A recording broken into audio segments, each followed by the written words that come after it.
This episode of Finding Demo Surf Fishing is being brought to you by DS Custom Tackle. Delaware guys, you know I love them. They got a whole bunch of good stuff. And it's more than just drop rigs. It's more than just pompano rigs and floats and hooks. Oh, they got a bunch of stuff. Teasers, jigs, rig for the boat, for the water, or I'm sorry, for the beach, inshore. They got a bunch of stuff. Go over to dscustomtackle.com, take a look at the website, get your order in. You won't be disappointed. It will really get you hooked up. Good stuff.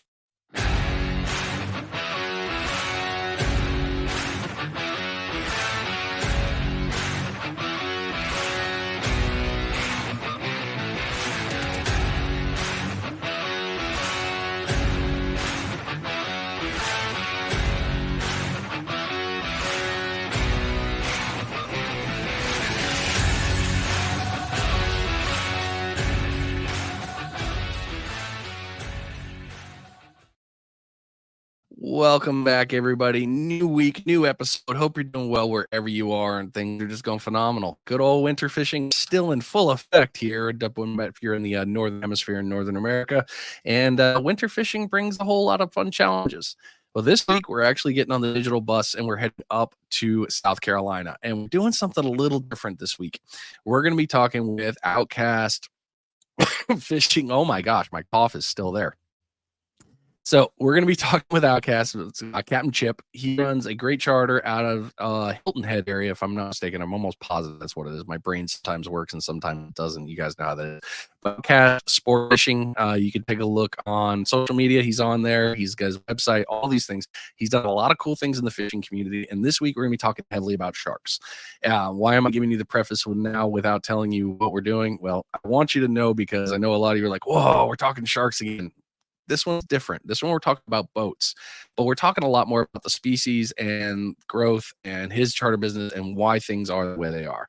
You're going to pick up a bunch of stuff from this. Trust me. I know you will. So without me flapping my jibs for 40 and you hear everyone, let's get him on the show. Captain, welcome to the show. Good to have you. Yeah, thanks, man. Thanks for having me. This is awesome. I'm excited to do this. Well, we've only been talking about it and bouncing back and forth like, hey, what do you got today? What do you got tomorrow? What do you got this? And then I got sick and I was like, man, everything's getting jacked up, man. I appreciate your patience. No, I appreciate yours, man. I've had a rough couple of weeks or a few weeks. So yeah, thanks for being patient. I appreciate it. We're going to get into this one. So let's kick it right under the beginning. Let's get you going through this. Tell us your story and what got you into fishing. Just obsessed with it. When I was about 4 years old, my parents booked a charter here at Hilton Head with a guy named Fuzzy Davis, and we went out, caught a big shark, and ever since then, I was just obsessed. And I was living in Kentucky at the time, so went back to Kentucky and just, man, out from there on, I was chasing frogs and crawdads and shooting stuff with my BB gun and just always outside and stuff, man. But I always wanted to be a charter guide, and then moved to Hilton Head when I was about 11 or 12 full time. And then from there, man, I was fishing in the lagoons and off the beach and just obsessed with it. And I've always been obsessed with sharks, and it just kind of went from there where I just trying to figure out where the best spots on the beach here were and what to use for bait. And I mean, we were even chumming off the beach. I don't know if I should be saying some of this stuff, but man, we were. Yeah, it's old rules. Yeah, they were old a long time ago. I'm old, so yeah. And man, yeah, just obsessed with it. So there's just really nothing else I wanted to do. It's going to school here, high school, and man, I remember fishing off the beach before school and going after school and trying crazy stuff and catching some pretty big sharks off the beach. Well, I thought were pretty big at the time, but now looking back, I'm like, gosh, what was that? I could have used that for bait. But yeah, it's been a dream come true, really. That's great, man. So what's your favorite thing now about fishing? Right now I'm obsessed with these great white sharks. I mean, that's really what I look forward to. And they're here in the winter months. And man, I love doing that. But you know what? I also love the summer stuff when I get people that just like, hey, I want to get a big tiger shark. It's a dream come true, or a hammerhead or a tarpon or something like that. I love doing that as well. So the summer is a lot different than it is in the wintertime, because in the summer we're only going out for 4 or 5 or 6 hours, depending on the time slot. But in the winter, these charters are 10, 12 hours long. So it's hardcore in the wintertime. But so I really like both of them. But Yeah, man, the great whites have kind of they're definitely taken up the majority of my brain. That seems to be my obsession at the moment, at least. All right. So before people start freaking out here, hold on. We got to say this before we start talking. Captain Chip's doing a lot of things with catching these sharks. It's not just catching. It's not. Hey, there are rules that are still followed and all that stuff. He is very well versed in it. I'm gonna say that pre-go here as we're 5 minutes into the show before you guys freak out. There is a lot more. Stay tuned because we're gonna talk through it. So calm down. And I say that because you know as well as I do here, and I've seen it a lot on my side. And I don't even fish for shark. It's a hot button topic talking about shark fishing. Oh man, it's gosh, I can't tell you all the I'm on Instagram and Facebook and all this stuff, but and I post stuff and you get a few likes and a few nice comments, but if you put up a great white or a big tiger shark, man, the majority of the comments are positive, but there's still a lot that are, you jerk, how could you do this? How could you do that? How would you like it if I did that to you? So it's very sensitive. And now that I've been in this great white scene for some years, it's gains a lot of interest, but it also gets a lot of, man, there's a lot of negative comments, a lot of upset people, and but little do they know, I'm not just going out and trying to, a lot of these people think that I'm killing them or but we're putting satellite tags in them, and but it's a very sensitive subject, and people are very they get very upset, when it comes to the sharks and stuff. So I've learned a lot. I tell you, these great whites have taught me a whole lot about the publicity on them, and just the science too, learning what they're doing, why they're here, and what they're feeding on and stuff. So it is definitely a sensitive subject for the public when it goes viral or something. Yeah, I mean, our buddy down here, Coastal Worldwide, I'm sure you probably heard about it. They caught another great white. They caught it here off Navarre from the beach. Man, what a great video too. It was. I mean, those guys, Dylan and Blaine, great human beings. I'm very fortunate I've had them on the show. And they were even saying, we were kind of talking about, they're like, yeah, man, when you catch a great white, it's a thrill. But it's like, as soon as you post it, you're like, okay, here, I know the bash is coming. And it's the same thing. Yeah, when I was talking with Terra Firma, Spencer said the same thing. He's like, it's a real sensitive subject as soon as you say the word great white. And you get into these, and it's just been a constant, like, look, this is education. We are not killing this fish. We are getting it in, we're getting it out, all is well, and we're adding to the science. And I think a lot of people that are not in our world, they don't think of it like that. Yeah, it's it's definitely a sensitive subject, and unfortunately, there's some guys out there that have, like you got Mark the Shark, and he's down there in South Florida, and he kills a large amount of sharks every single year, and then when he kills them, they go viral and it goes nuts. So when the person from Kansas or Ohio or New York, California, when they see that, then they think all of us are like that. They're like, oh, this is a charter guide, or this is a shark fisherman that went out and look at these big tiger sharks he's dragging in. That's terrible. And then then you get such a backlash for that. So we get lumped into the same category as these guys that go viral for killing a big tiger shark or a huge mako or whatever it is. And so it is, man, it's very, it's I tell you, the first couple of great white sharks I ever caught, I didn't even sleep. My phone just rang through the night. I mean, it was just absolutely insane, man. I remember going to a restaurant here, and I remember a news crew showed up at the restaurant, and my buddy he was like, we can't even go out to eat. It was the craziest thing. But I think that was also, now there's people catching great whites. There's a guy in North Carolina, South Carolina, Georgia, Florida. I mean, now people are starting to catch more and more of them, so it's not as big of a deal as it was 10 years ago. But man, it those first couple ones I caught, it was like I couldn't eat, I couldn't sleep. I mean, I was getting like all these threats and hate mail, and so it is, man. It definitely gets people wound up. Well, that's why I'm glad we're doing this episode, because when we were talking, I know you were like, well, I'm a boat guy. I'm like, I know. We're talking about the other stuff. We're talking about the bigger pieces here that the other people don't see behind the scenes, to hopefully let people know, like, hey, look, everyone that catch sharks is not out there killing sharks. They're not out there slaying the population. They're actually everyone I've talked to that's a shark angler, they're tagging for NOAA or one of the programs. They're sending in the data. They're doing the clippings, all these things that go for science to help learn more about the species, but also help with the conservation. I mean, the sharks play a very important part of the ecosystem, but every angler I've talked to on the show has always been about the same thing. This is about, yeah, the thrill is great, but the science, it's all about in the end. Yeah. It's funny because the relationship between the fishermen and the scientists has always been kind of edgy, because I feel like, a few of them have really gone after us.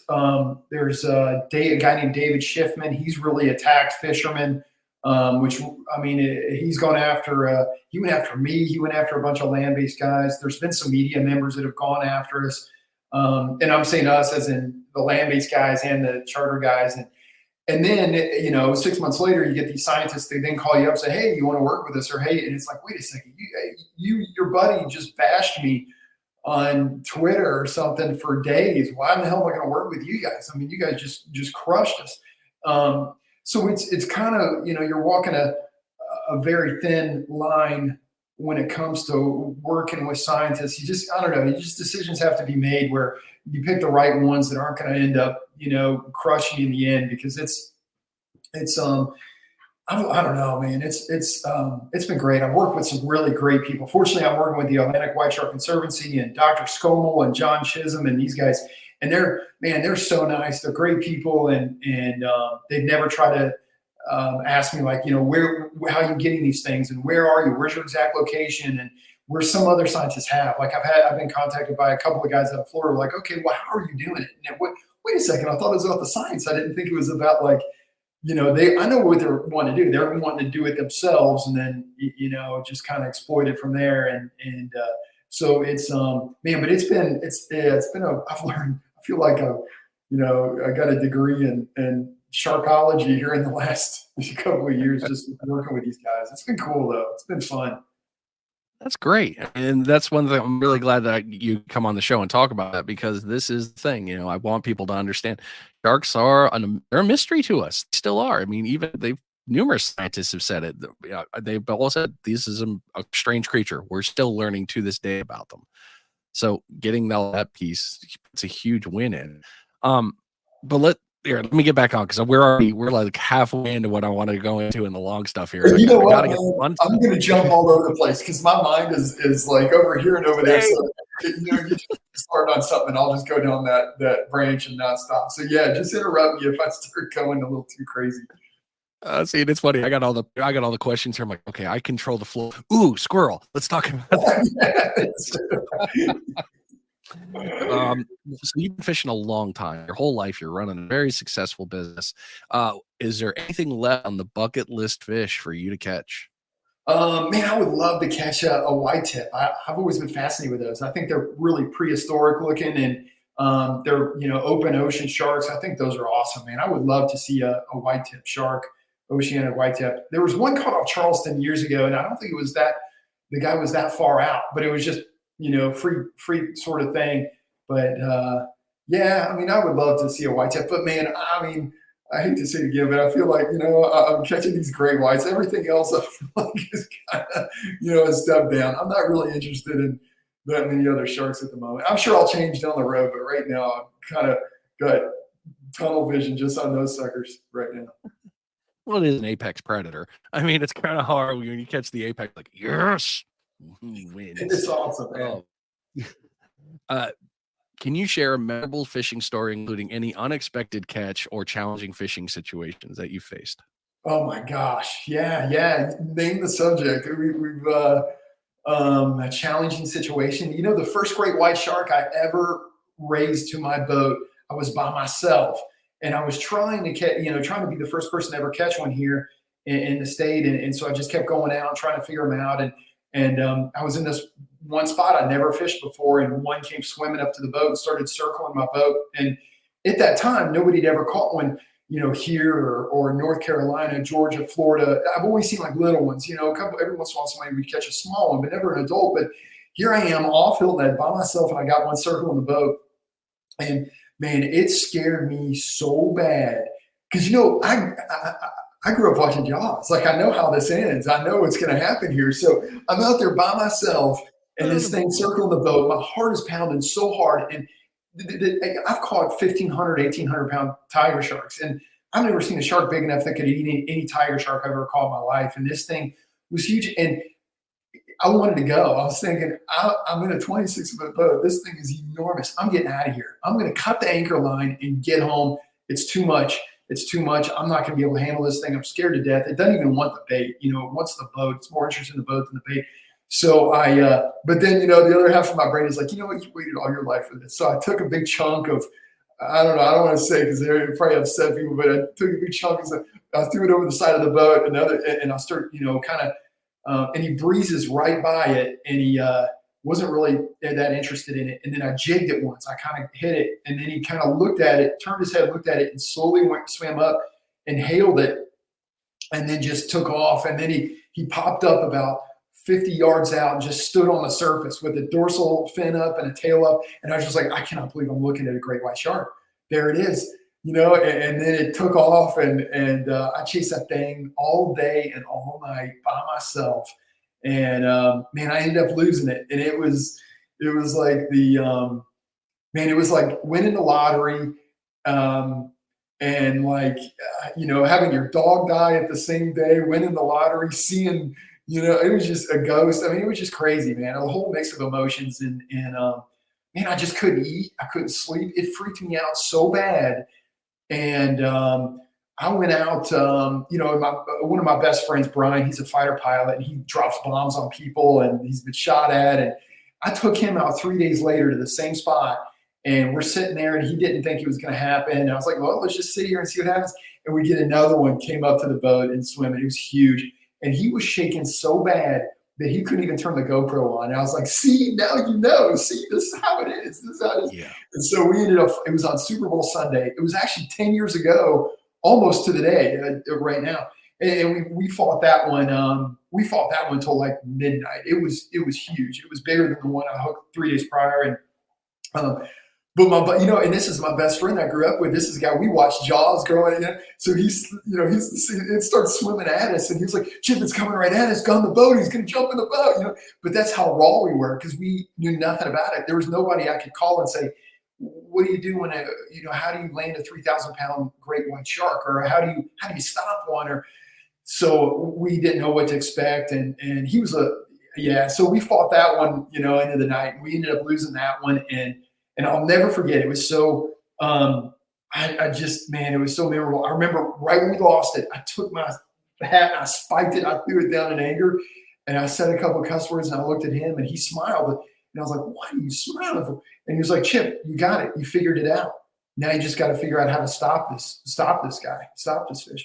And then I was like, you're right. If we got, two back to back, 3 days apart, man. So, then I was like, all right, I just got to go back. And you know what? Then I went back and we hooked a third one a week or two later and lost that one too. So I was actually 0 for 3 before I finally landed one. And, oh man, I could talk about this forever. How much further do you want me to go into this? I mean, you're good. Keep going, man. Keep telling about it, because like the progression you're talking about right now is super green, a shade of green.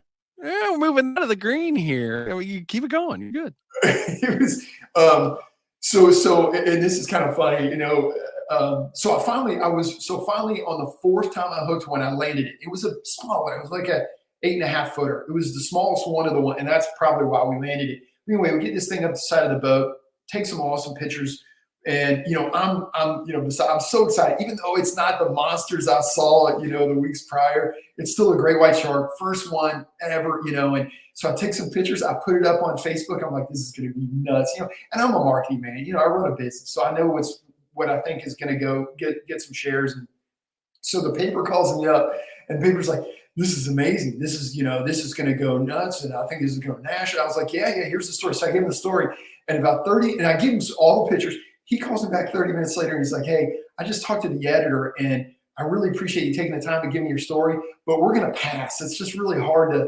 believe. They were like, we called Charleston and asked the wildlife specialist there, the shark specialist. He said it is possible, but no one's ever caught one, and blah, blah, blah. And so he's saying, I'm like, wait a second, you're telling me you don't believe me? Even with these pictures? And he was like, well, are there any pictures with you in it? I'm like, well, no, I'm not swimming with this thing, you know? And he was like, well, we're just going to have to pass, but thank you. And I was like, oh my gosh. So I called my buddy that was with me. I was like, you're not going to believe it. Nobody believes us. Even though in pictures, they still don't believe us. It's like hooking, Sasquatch. This is like the Loch Ness Monster. So then I went back. I don't know. I think I got skunked a few more times, lost another one, and then I figured out the light bulb went off on the leader system. I mean, what the tap, the rod, the reel, the leader, the hook. I was like, all right, this is it. I think this is the route to go. And the next one I hooked was a big one. It was like a 14-footer, and it took the bait, it ran, and jumped completely out of the water. It's the only shark I've had to go completely airborne. And it was big, man. That was a big animal. And as soon as it jumps out of the water, it starts charging the boat, comes right at us. And I'm thinking, oh my gosh, this thing jumps again. It's going to land in the boat and sink the boat. This thing's, well over 2,000 pounds. And one of my best friends, Troy, was with me. And Troy, he's a professor from Tennessee, and it swims right out from under the boat and just smokes it, rips all 400 yards just in a heartbeat. We fought that thing till, I don't know, 9, 10 o'clock at night, but we landed it. And I had at that time I had teamed up with a scientist, and I had just an acoustic tag with me. And I reached over and put my hand on the nose of the shark and got a picture with it. And that was the one that I actually put on social media and went nuts. Next thing you know, Fox was calling, CNN's calling, Good Morning America. I mean, it went absolutely crazy. My phone blew up. I booked the whole season in like 48 hours. I mean, it was crazy. That was the one that I'm in a restaurant. I mean, it was just nuts, man. It was absolutely crazy. My buddy from Tennessee was like, I got to get out of here. This is too much. This is, we can't eat. We can't sleep. The phone rings, people knocking on the door. It was nuts, man. It's not like that now. Now it's watered down, and the interest isn't there like it was. But those first couple of big ones were crazy. So then, then I started having, just awesome opportunities in different areas, and it's been a dream. I'm excited just sitting here talking about it. It just brings back so many memories of so many good times, and trying to figure these things out, because doing this for a living, I catch tigers, hammers, bulls, lemons, blacktips, and we've had some success. I used to fish shark tournaments like a dumbass and kill sharks, and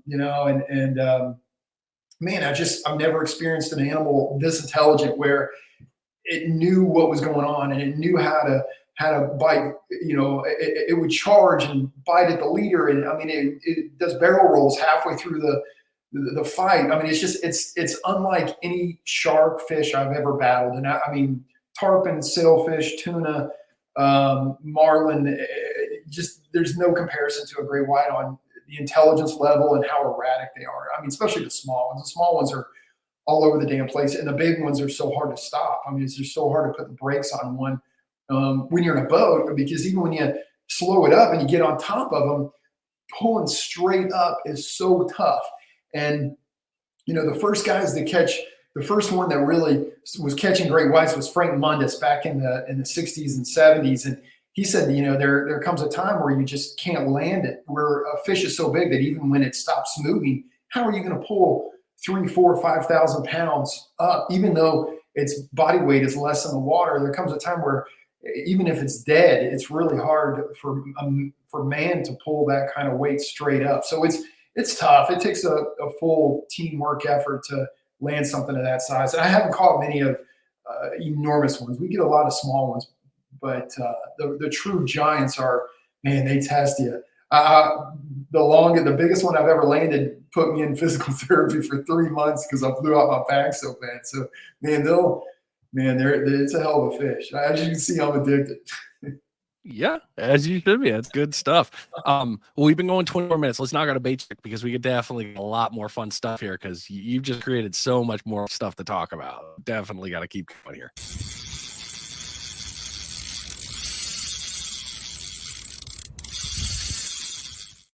This bait check is being brought to you by Kids Can Fish. Head on over to the website, kidscanfish.net, and take a look at all the great things that they're doing. Here you can see through the website They've got all the information right here. They are a state and federally recognized 501c3 charitable foundation. All the camps and clinics all get funded back into the organization to help these kids go out and go fish. If you also want information on the running of the Bulls tournament, it'll be updated right here up on top. And if you want to learn more about the entire team, you can take a look at the pro staff links. You learn all about Caroline, their partners, how to get in touch with them, and the photo gallery is always great. If you'd like to help them further, you can do one more. You can go over to Promar Ahi and take a look at that website, and you can buy into the cast net. This is the specialized one. This is the one that you hear a lot about. Caroline has talked a lot about it, and a portion of the proceeds go back into Kids Can Fish. They have the 3 foot, the 4 foot, and the 5 foot. All these things are great. And it all goes back into the Kids Can Fish Foundation to help these kids continue to do great things with these camps. Keep your ears open because there's going to be a lot more things coming from them. It's always great and always great to be a part of it. So you're talking about with these great whites. I mean, like we said, the transition of the story has been great. Green, super green, learned into this. Okay, teamed up with some people to get it into other ones. And now it's grown into where you're at. It's like, okay, I know what I need to do, how to do it. One thing I didn't know, and I love that you brought up, was the intelligence. And it's been said, great whites are a very smart, they're a smart creature. They're great apex predators, the way they hunt, that way they move, how deep they go, all these things, really cool. But for one to be able to know, all right, watch this, I'm a barrel roll you, I'm gonna run at you, I'm gonna eat this, that's impressive. That means something it's been thinking. So let's talk about into this secondary portion here, and then we'll bounce back in. So you talked about when you get them next to the boat to get them cleared off. Before people freak out, when you do, how is the clearing of the hook and the pictures process? How does that work? How does the clearing, did you say clearing of the hook? Yeah, clearing the hook out and get them back out for. It's tough, and you know what? I won't lie to you. There's a lot of sharks that we leave the hook in. I mean, there's been some sharks where we've had a full set of tags, satellite tag, acoustic, and everything, and we passed on all of them because the shark it's too crazy. And my biggest fear in all of this is killing one. And so far, we've never had a fatality in any of these. So if I can pop the hook out, I'm going to. But if I need to leave it in, I'm going to leave it in because I've taken. I'm not using stainless hooks. These stainless hooks will last over a year. And I remember 15 years ago when I was using stainless on tigers, I was catching these tigers, and the next year I would catch the same tiger, and there's my hook in his mouth again. He's same little hook. So I'm not using stainless anymore. I use this hook I tied it to the dock just out of curiosity, right where my boat is, just see how fast it would rust out. And it took about a little over 2 months for it to completely dissolve, for it to break. So if I have to leave the hook in, man, it doesn't bother me at all. We got a monster in December, and I was just telling the scientists the other day, like it's probably gone now. That hook, so I don't really consider it a big thing, but I try to get the hook out. I just don't want to, I don't want to risk the fish's life to try to do it. I remember, being a kid, you catch a bass and you got your favorite lure and it's deep in there and you're working it so much. Now there's blood everywhere. The damn fish is dead, so it's just, it's not always worth it to get the hook out. And, a lot of these sharks I catch, man, they got like lemon sharks, tiger sharks, hammerheads. They got multiple stingray barbs in their jaw and their throat and their tongue, all over their mouth. And these stingray barbs are thick. They're thicker than the hook I'm using. So if they're doing fine with these stingray hooks that are, poisonous, covered in bacteria, a metal hook that's going to rust out in a couple months, I don't think has any impact whatsoever. So, but when I get the shark on the side of the boat, I have a de-hooker. I've got 2 of them. It's a pole. It's about 3 feet long with a pigtail on it. And I go down there and I just kind of pop it with that de-hooker, the long one. If it's a smaller hook I'm using, then I use a little gun. I like this. It's crazy, man. The best gun for like de-hooker gun is the one you get off Amazon. Like the ones at Bass Pro and West Marine, they don't spin the hook, but there's this one on Amazon that does really well, like spinning the hook. And so I've been using that one on the smaller hooks and the smaller sharks like black tips and black nose and hammerheads and stuff like that. But with the big ones, I use a pigtail. So we try to pop it out with that, but it's not imperative we get it out. I've recaptured so many sharks with my hook in them, either with the stainless hook from years prior or the hook I'm using now. So, and you know, we've recaptured one of the great whites so far. Actually, the first great white ever landed. I caught it again 8 months later, and it was fine. You know, it looked like it was in great shape. There was no infection, or it didn't look thin or sick or anything. So, and we're putting satellite tags on these things. So I'm kind of seeing what happens and where they go and how they're acting, and are they still pinging a month later, 3 months later, 6 months, or a year later? And years later, they're still being seen. So, so yeah. To answer your question, I try to pop out the hook, but I don't make it, you know, a priority. I've heard this numerous times from a lot of the shark guys. They say, like, look, you try your best, but if you use the right gear, it's going to rust out and fall off, and they're going to be just fine. And like you just said, that one, 2 months, that's a pretty good difference in hooks right there. That's a nice change. I like that. Yeah. And I love, and I didn't get to say this earlier, I think that's phenomenal that you've had a 0 kill, you know, you have no kill rate, which is phenomenal. Congratulations, because I know that's not easy. And, you know, and that's just, oh, I'm sorry. Go ahead. I'll make my point quick. That's one of the things that I'm loving about talking about this too, is the difference between land-based shark fishing and boat shark fishing. The land-based, you know, you got to get them over the sandbar. You got to get them in. You have a little bit more time because all they're coming is one direction. Whereas the boat, you're moving around a lot. They're going to stay alive a little longer. Your fight can last because they're still getting water over their gills. They're still able to maneuver. They're still able to do that. And then they can swim off and be fine. Mm-hmm. Yeah. They're, you know, those land-based guys, man, they're hardcore. I mean, I'm pretty good friends with a few of them, and I ask them questions like, "Hey, what do you think of this reel?" Whatever. I tell you, there's nobody who knows more about reels or line or hook. I mean, those guys are so knowledgeable. It's really impressive, man. There's, like I said, those guys are.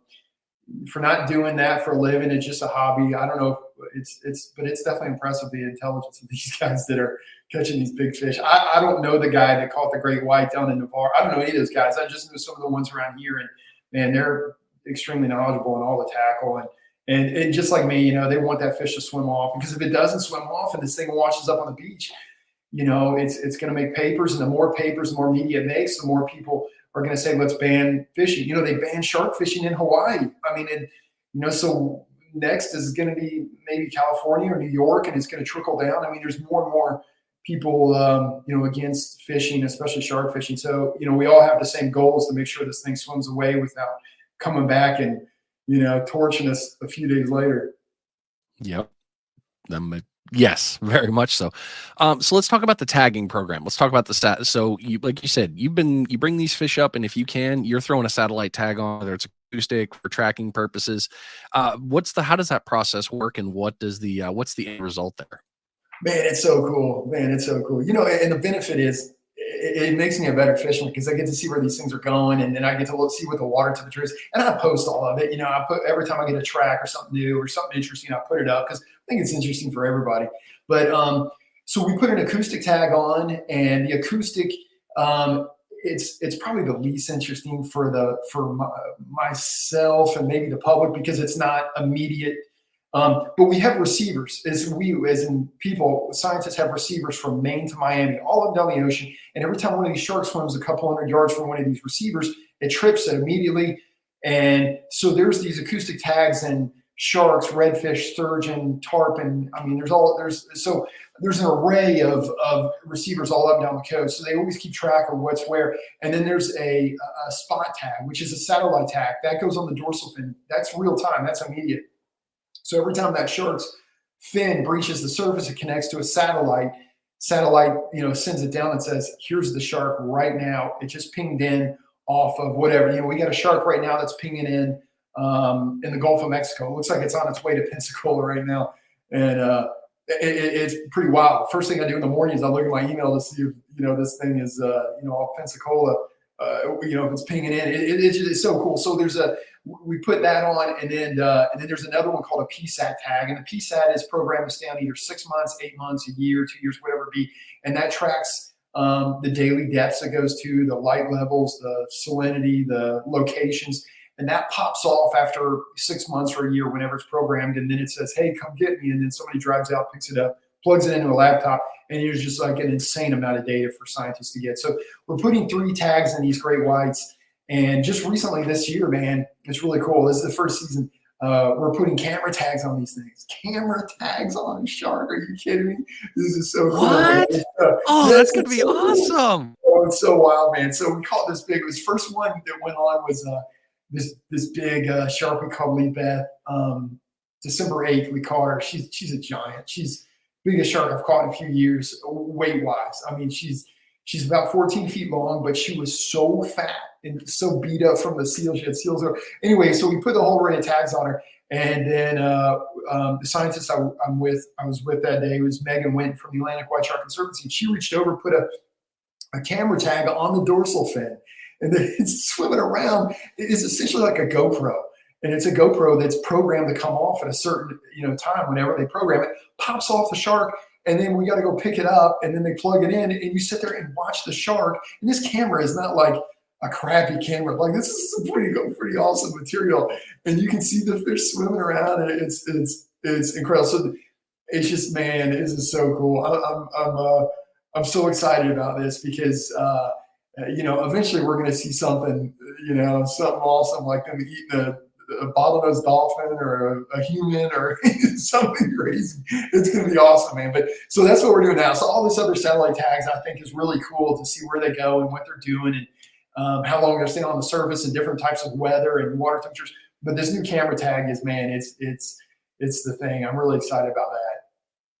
That's going to be a cool game change, especially not only entertainment purposes, of course, but the Yeah. knowledge piece of seeing how they attack, where they attack, how they move. I mean, Shark Week just got a whole lot more interesting. It did. It definitely did. And it's so cool also to see them react to after a release. And it also kind of gives me a little bit of backing, because you get these people say, well, the shark's probably dead. How does it, how did it recover? Well, here's the video. We got video.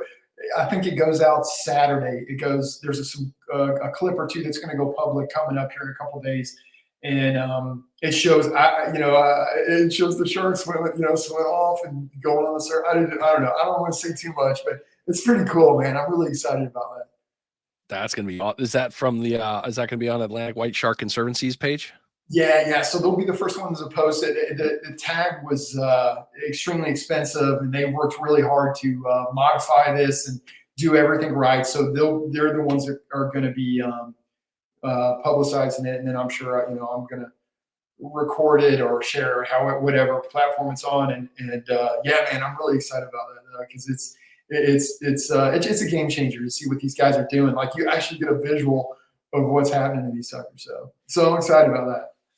Oh, I can't wait to see it. I know our episode's going to air after that happened, but I'm already excited to see you share it. I'm going to share it and then link it back. But that's going to be cool. Oh man, I'm excited. And I'm not even in the game. Oh man. All right. So we've talked a lot about these pieces. So you catch them, you tag them, you release them, you track them. Life's good. You continue on with that. You've taken out scientists to continue with the sport and also to help with the knowledge of them. That's your happy. Life is good.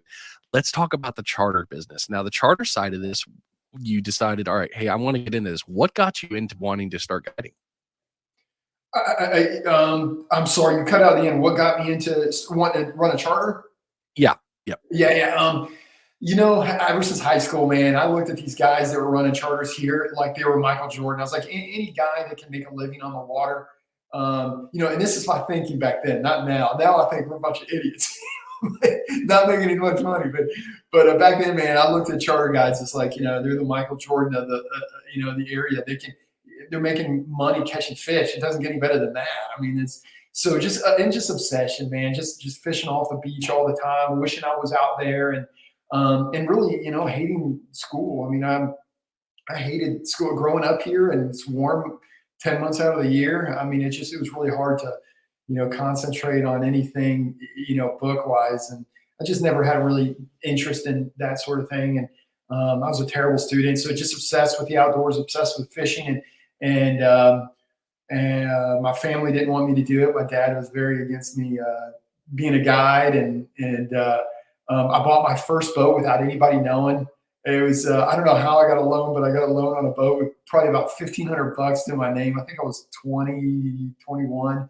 And at the time I was doing all sorts of stuff. I was was bartending. I was running a pressure washing business. I drove a limo on the weekends. Man, it was I did everything. And then so finally, bought a boat and started running charters illegally because I didn't have a captain's license. Because when you're 21 years old, 22 years old, nothing's going to stop you. So then I finally told my dad what I was doing. My dad was like, okay, I'm going to pay for you to go to sea school and get your captain's license. So I did that. And then I was able to advertise and really get going. And the first few years were really tough. There was not a lot of money in it. And and then just slowly, it took a few years to get going. And then once I got over the hump, and I don't want to brag, but I won a couple of tournaments, a couple of king tournaments, a couple of shark tournaments, got a state record, then another state record. And then it really got crazy where I was like, okay, now I'm doing good. And got a new boat. So yeah, it's been a journey, man. It was a tough start. It was a real tough start, but I'm very fortunate to be in the shoes I'm in right now. Nice. Well done. Well done. So tell me about your charters. What kind of charters do you offer? I do in the summer months. I do 4 hour, 5 hour, 6 hour, 8 hour, 10 hour charters. In the summer, the majority of my charters, they really want a big shark. So that's what we're doing the majority of the time. But I still get stuff for, we go after the bull reds, cobia, king mackerel. I love tarpon fishing. I think great whites are number one, and tarpon are right there next to it. And then everything else is way down on my list, at least. I just think the tarpon fishing is so much fun.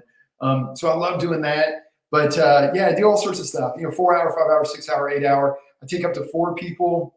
Just private groups. We leave at 8 o'clock and we go out there and, see if I can either traumatize somebody or make their dream come true. One or the other.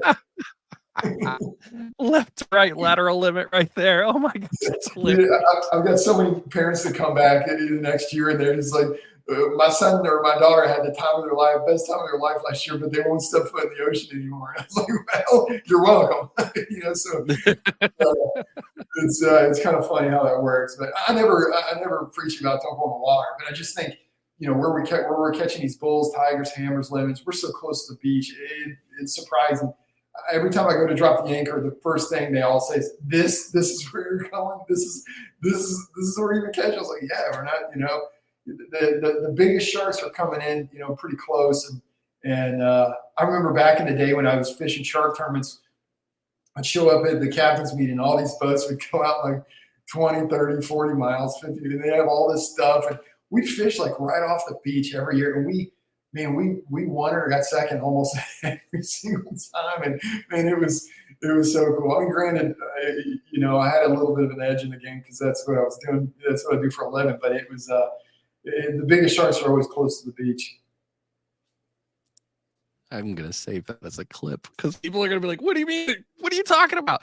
So many people don't realize that there are plenty of sharks within a half a mile from the beach, just because they've got to eat too. And there's plenty of, why do you think we fish from the shore?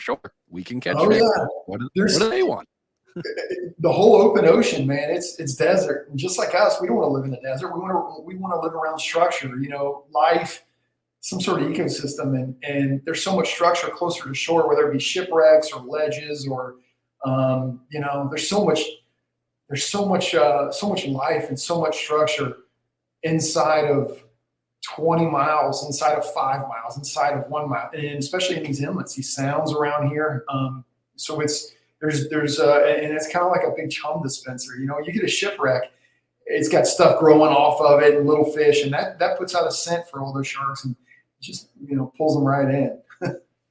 And there's the science, folks, right there. There's a couple need clues for you. All right, we're into the good here. Let's get ourselves into another bait check because we're gonna get into the nitty gritty.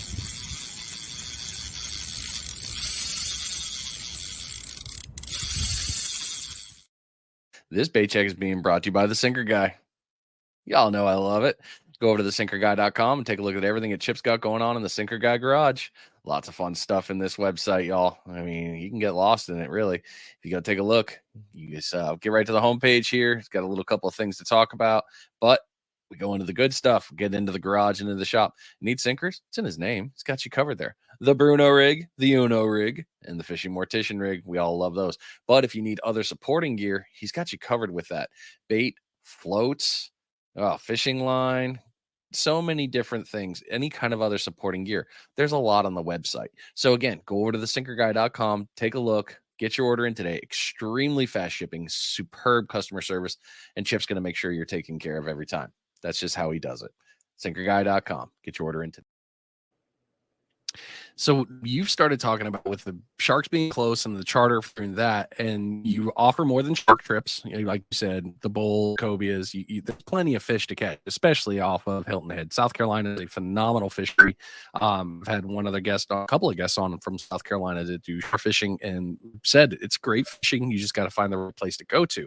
So let's talk about this. What sets the shark fishing charter apart from your other types of charters with the experiences?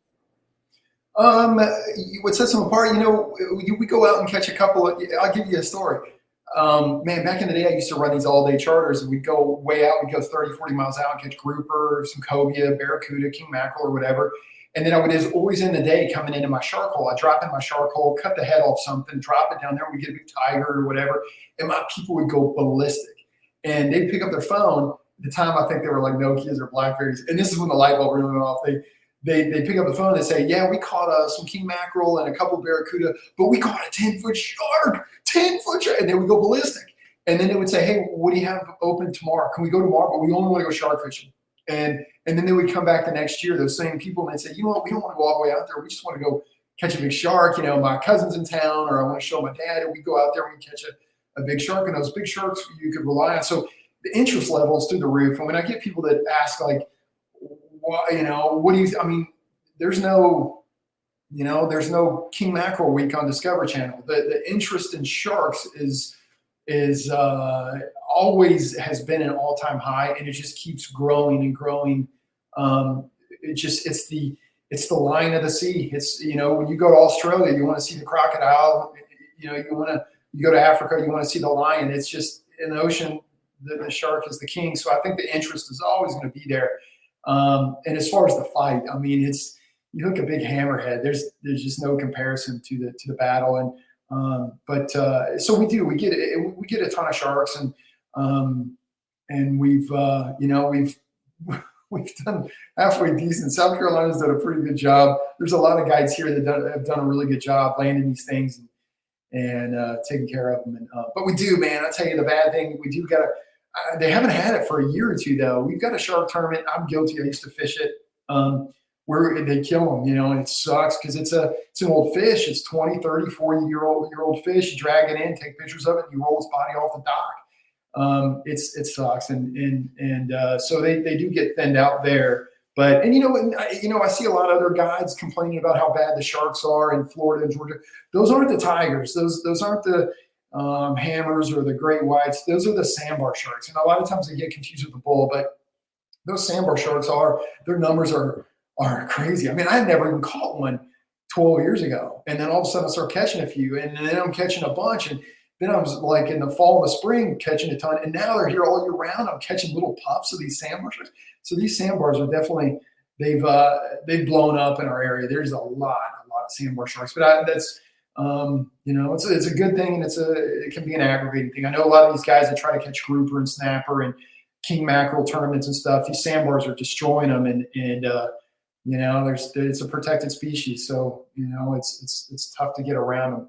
But it's kind of tough to get around the legality of it. It happens. That's the cool thing about conservancy too. Like you said, years ago you weren't catching them. Now they've grown. So that's it. This stuff works. We're just gonna leave it at that. The damn stuff works, which is good. Well, on another piece of the charter here. So like you said, you've had clients come in, they go out with you, they go out for grouper, they go out for these big fish, the game fish, the trophy fish, and then you finish it with sharks. Super awesome. How do you prepare your clients for a day like that? What I do is, most of my customers, I think, either I'll follow me on Instagram or Facebook, so they already have an idea what's going to happen. But I also feel out on the phone, because I tell you, I get a lot of calls where it's like, a dad and a 7-year-old, 8-year-old, 6-year-old. I'm like, all right, are you okay watching these? Are these kids okay watching you? Because I can't let them battle anything. We can, don't waste your money on me if we're just going to target 2, 3, 4 foot sharks. I mean, go book somebody else at half the cost. I want to catch to me, it's a tournament every day. I want to catch 1,000-pound tiger shark every single day. That's the goal, or an enormous hammerhead. So I always kind of let them know, like, is your son okay watching you, or your daughter okay watching you? And a lot of times it's not, and I recommend somebody else for them. And I mean, I can do the 2 and 3 footer stuff, but I don't want to do it if I can. I love go chasing a giant. I think it's so much more fun than doing. I mean, I love kids. I mean, I'm great with them, but so I try to prepare for that. So I tell them, the kids okay watching, and then when they get on the boat, it's so funny, man. I get so many people like, oh no, it's fine. We've caught sailfish, we've caught tarpon or marlin. It's no problem. We've done this before. I'm like, I know. And you don't want to argue with them because you don't want to tick them off. But I know, they think they know, but I know there's no way they're going to be able to do this alone. So if I just have like one guy, I'll say, hey, listen, let me bring somebody. Let me bring my buddy with you. And I'm just going to use him for backup. So when you get tired, you can give a rod to him for a little while.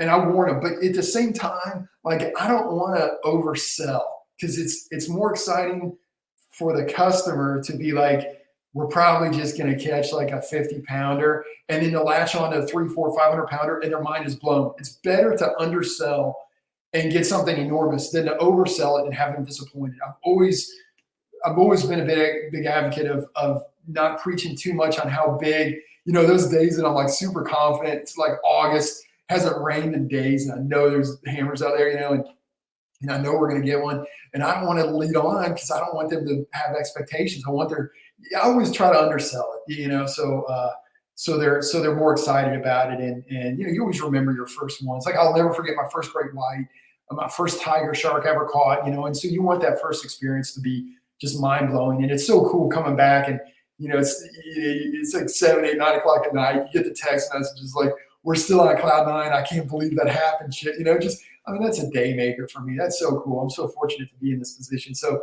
I don't really prepare them much. I mean, once we get out there, I gave them the breakdown. I put the belt on them, the fighting belt. I tell them how I want them to do, because I've got a lot of customers who've never even seen the ocean before.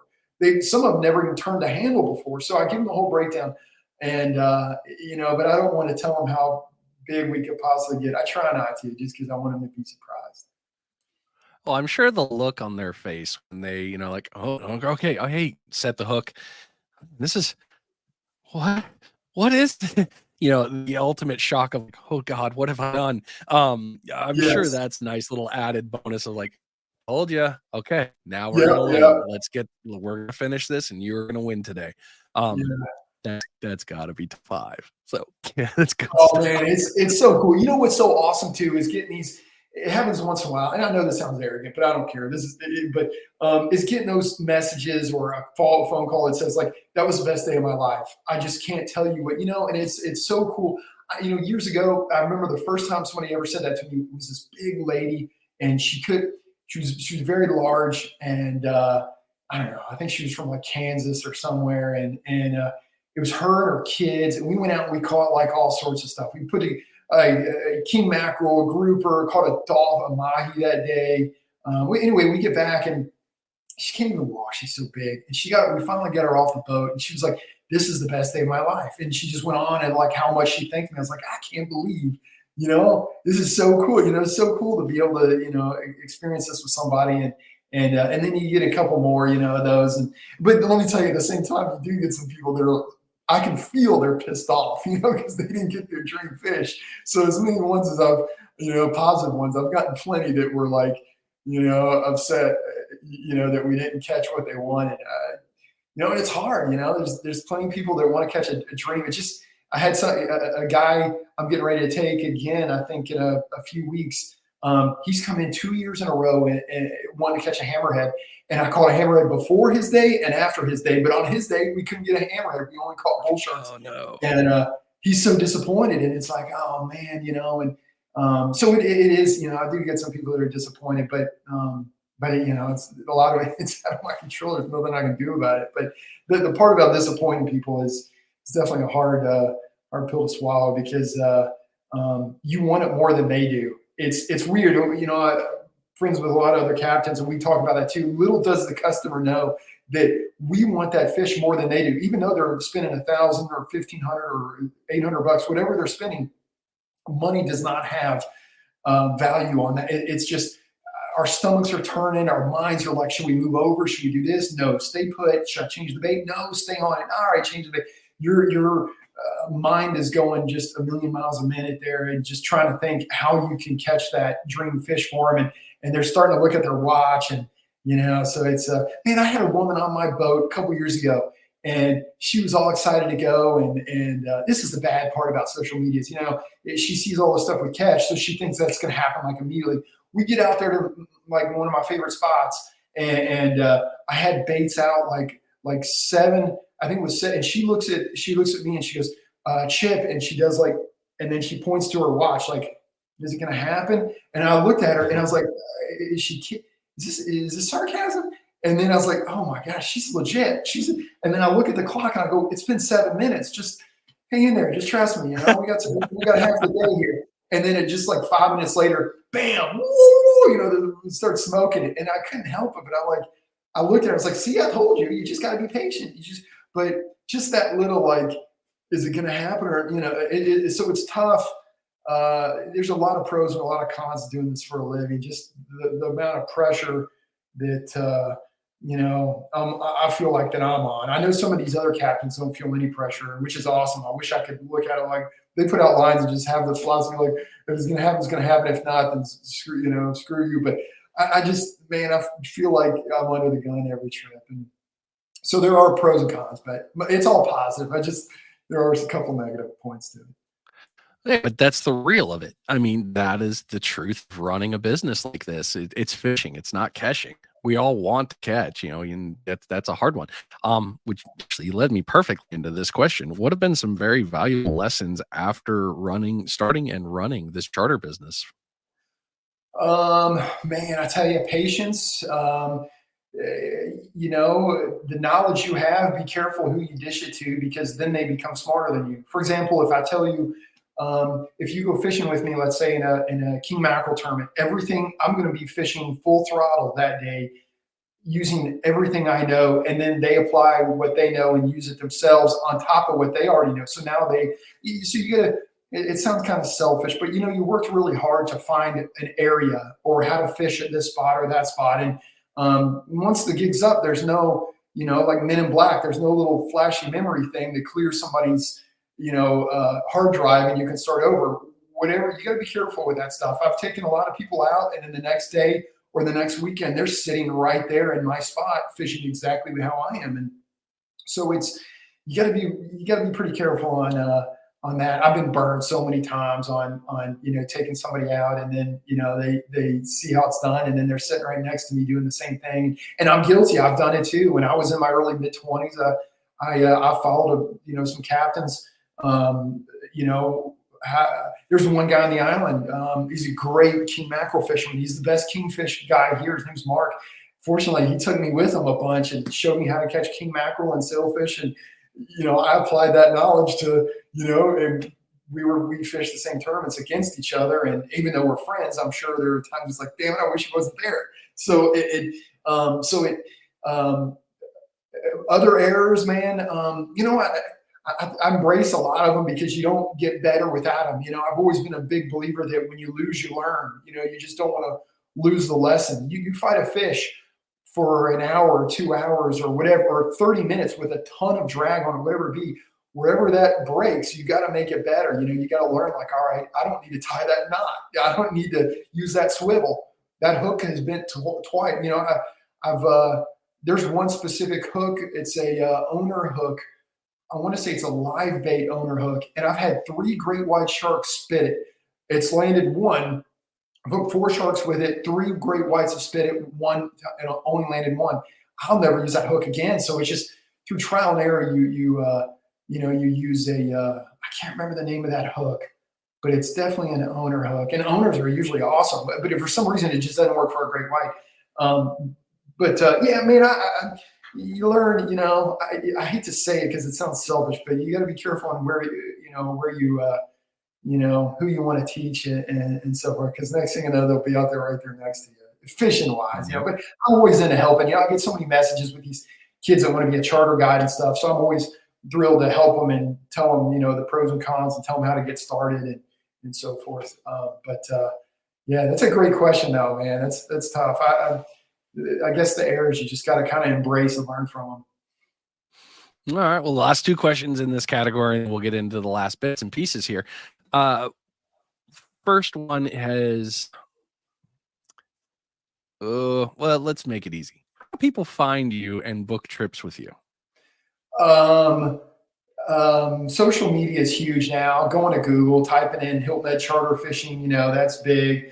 Although I quit, but Instagram is huge. I'm on Instagram under Outcast Sport Fishing. I'm under Facebook Outcast Sport Fishing. Man, I'm embarrassed to admit it, man, but I'm on TikTok. I'm not. What's crazy is TikTok is awesome. I'm there. I had a group of girls on my boat. I think I had these little teenage girls that are down a couple years ago. And they were like, "You got to be on TikTok. You got to be on." So it's like, oh my gosh. So I give them my phone. They make me a TikTok account right there on the boat. And then I posted a video, and I got more hits on the video I posted in like 24 hours than I ever have on YouTube or anything. I was like, holy crap. Yep. Can't believe it. So I'm on everything, Twitter, Instagram, Facebook, even TikTok. So, but yeah, that's how they find me, or my phone. You can call me. I'm on the water so much, except this time of year, as you noticed, I haven't been on the water that much in the wintertime. In the winter, I'm only fishing for a great white maybe once every 10 days or once a week at most or something. So, but in the summer, it's tough to get me because I'm on the water every single day till 7, 8 o'clock at night. Well, you already answered the next part, so that's perfect. So we get to move into the next one. Well, it's been the last one here, so let's knock out the very last bait check of the episode, and we'll get you through these last pieces.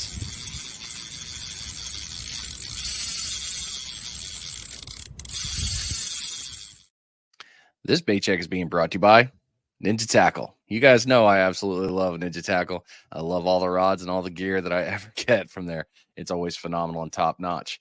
Now, right here, got to talk about it. The old little bummy. That's right.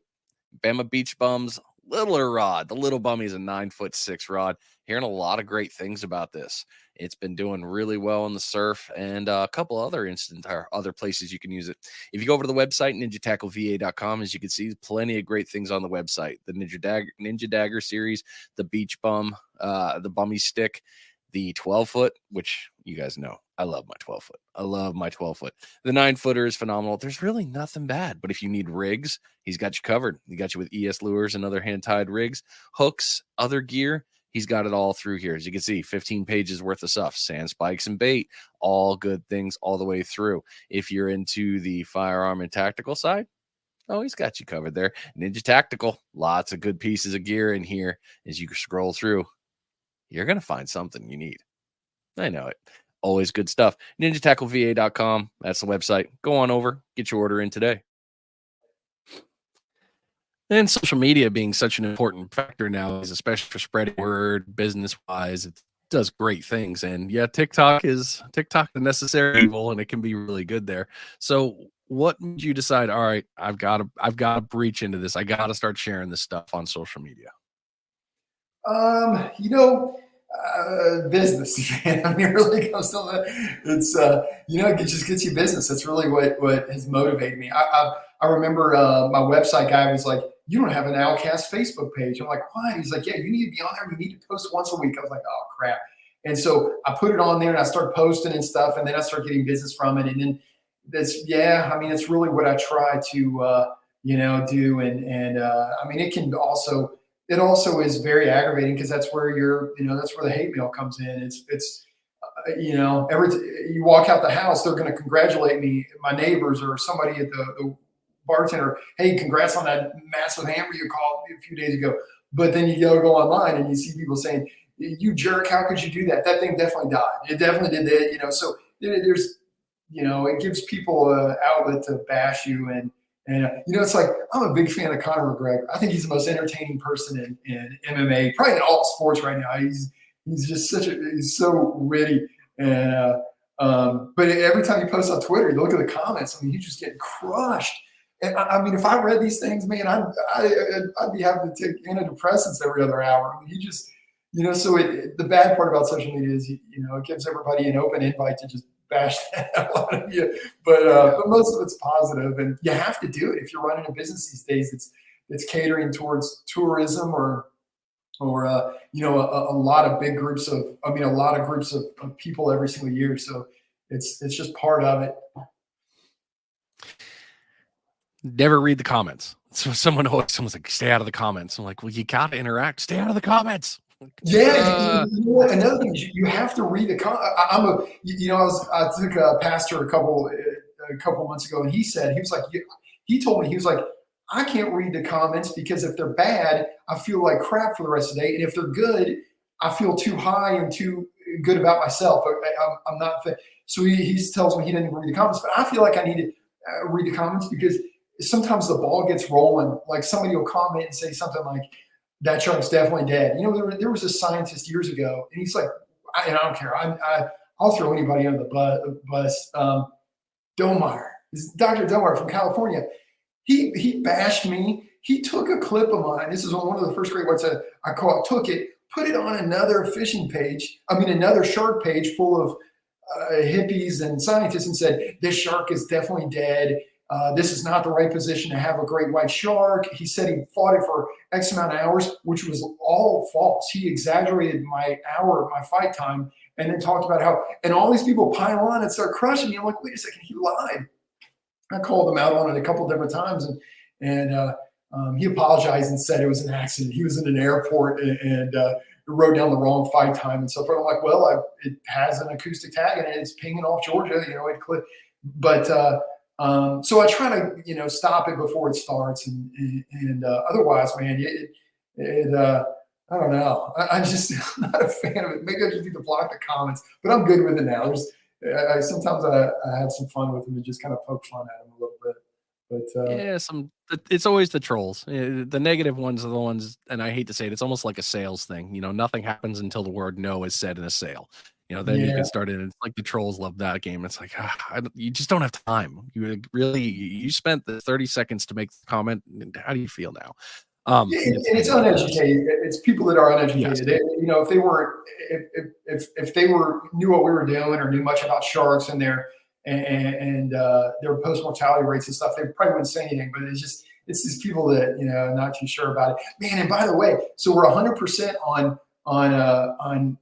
survival rate on the great white sharks, 100% on the hammerheads. But I did a post mortality study with the state once on black tips, and we did have a couple of fatalities. It was really interesting. I mean, when you catch enough, you're eventually going to, and we're also putting these huge 100-pound black tips in the boat. They're taking blood and measuring them and doing all this stuff, so it takes a little bit longer than the average angler of like pop the hook out, get a quick picture, pop the hook out, let it go. So they're doing a little bit more. We still, I want to say like 80% is still survived. So it was, we did have a few fatalities in the study, but it was still like really good, especially for a boated fish of that size and still be worked on. So I think that was the highest mortality rate we've had on any of the sharks, and it's still well above half. So, so it's positive. Yeah, definitely wins there. So you rucking? Are you putting on a backpack and going for a walk? You're trucking through all this stuff when it comes to social media. You're running the guide. You're taking the pictures for the people. You're sharing that one out. People are sharing it through that, and the experiences are normally very positive. What has been one of the things that you absolutely despise about having to do social media? I don't know. It's so time consuming. It's terrible. It's terrible how time. You think you're going to look at read the comments or respond or something, and you think it'll take 5 minutes, and next thing you know, you're on your phone for like an hour. I wish more people. Years ago, 100% of my clients would call to book a charter. Well, now the new customer calls and say, Hey, I want to book a charter. What do you have open? All right, well, then I got to respond. What date? And they say, well, these dates. Well, how many people? And it just goes back and forth for like 2 or 3 days when like literally a 3 or 4 minute conversation on the phone and it would have been squashed. I could have answered all your questions, been a little more clear on what we're catching and what to expect. But instead now they're confused. Wait, I thought you said 4 people. Is that with you or without you? So, but at the same, so I understand, talking on the phone is kind of a pain in the butt because I get it. But, I guess the back and forth on questioning on all the questions on fishing and what to expect. But it's good though. I remember when I first started fishing, I had to, I was spending, I think $1,500 a month on Google, and and that's just to be in like the top 3 or 4 of Hilton Head charter fishing or Hilton Head fishing charters. And I remember I think I was one of the first guys to have a fishing Instagram and Facebook page. And I remember some of the other captains like, "What are you doing? That's a waste." I'm like, "What? It's free. You guys we're all paying $1,000 to $2,000 a month on different phrases, and all this stuff is free. Why in the world would you not do it?" So it definitely has some positives, and you can gain attention from sponsors and potential customers. So there's more positives than negatives, but there are definitely some negatives. Yep.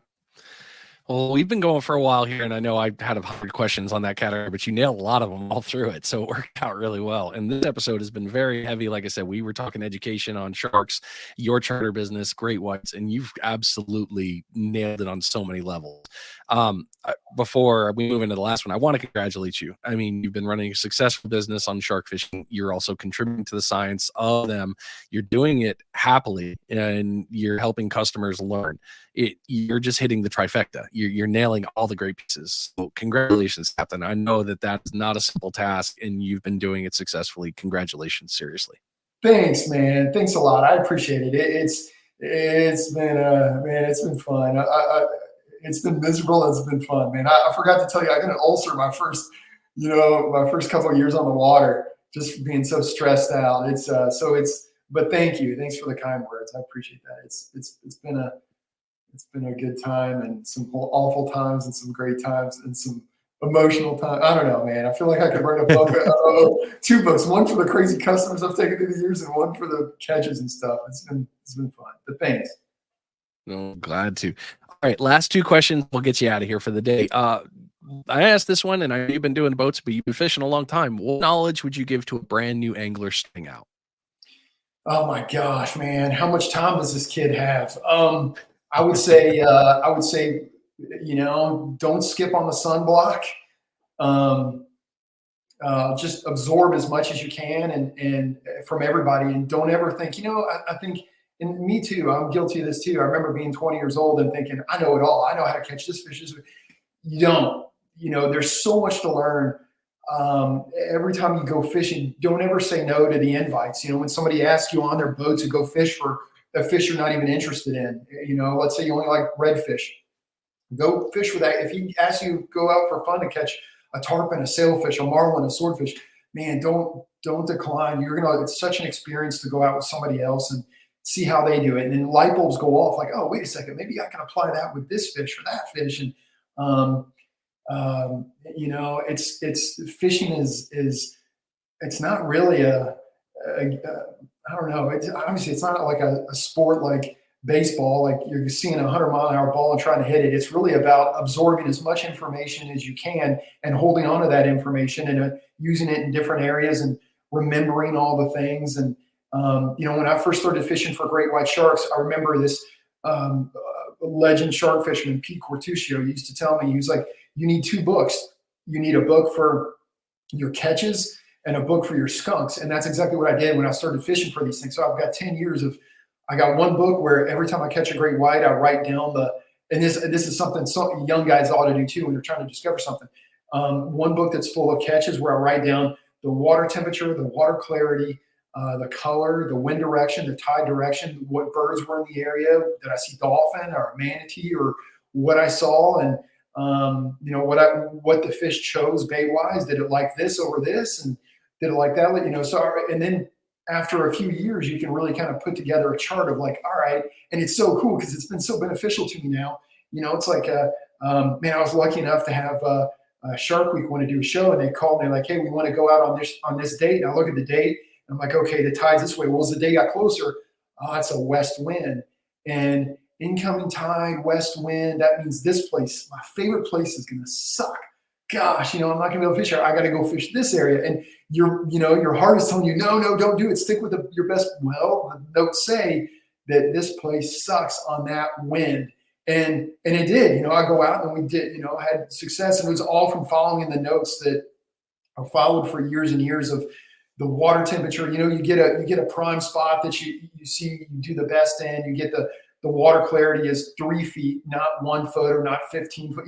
Just little things that you notice, little things in the water you notice. So you just kind of absorb as much as you can. That's what I would tell. Just taking as much. When it comes to land-based, I know most of your guys are land-based. I know they don't have that ability to go out and, they don't have bottom machines where they can, look to see if there's bait in the area or the water temperature. They just kind of go and they just go. But I think being in a boat, you have that ability to change areas. You can go 10 miles in a few minutes or move on a different ledge.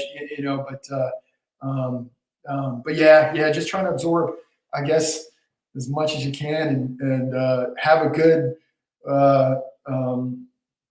dermatologist that's very aggressive and chopping off any type of spots you're worried about, because it's coming. If you're out in the sun, you're going to get some spots you're going to need chopped on. So there's another one for you. Good one there. All right, last question for you, sir. What's next for you?